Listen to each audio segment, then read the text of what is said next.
Now at 4, a recent study got our attention. It showed that there's a link between eating disorders and videos on social media, places like TikTok offering diet tips. It says it can be very harmful, especially for young adults. So we decided we need to talk about this further, and who better to do that than a licensed professional counselor.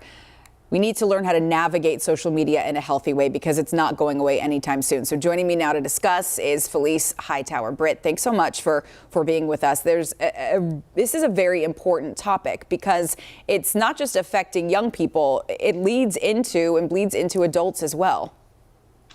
Most definitely. And thank you for always bringing up trendy topics that is really influencing our communities everywhere. So this is extremely important to talk about. I mean, there's a lot of people have good intentions, right? So you want to improve your diet, you want to get healthy. But this study in particular shows that can sometimes be like going down a rabbit hole, and it can lead to dangerous things. So why do you think that the connection between social media and an increase for eating disorders does exist? What is it about social media? Well, first of all, we have to be mindful that a lot of these people who are sharing on social media are not experts in diet and nutrition, right?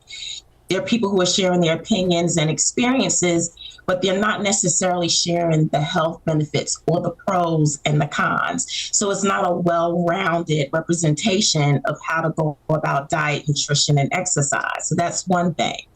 And then we do need more professionals like myself sharing those important topics and information with people so that they have a broader and better understanding of it. And the fact is that our teenagers and our adolescents are the most vulnerable populations because they spend on average about 7 hours and 22 minutes a day on mobile devices. That's more time that they spend with their families, in school, or even getting sleep. So this is extremely important, and why we have to do certain things to make sure that we help our children understand these things when they're looking at it on social media.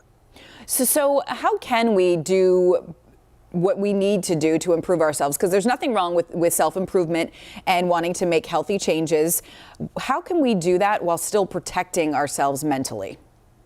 Well, first of all, we have to limit the time that we spend on social media, just because all of us are subject to the comparison effect, right? And the fact that we have to remind ourselves that everything on social media, especially for young people, is not real. It's filtered, it's enhanced, correct? So it's really hard, especially for our young people, to distinguish what they're seeing and what's real. So some of the things that we have to do is we have to wean ourselves from how much time we spend on it, right? For parents to help with their adolescents, use those parental controls that are available to you, and then set some routine guidelines about when they can watch social media, how they can watch social media, and for how long.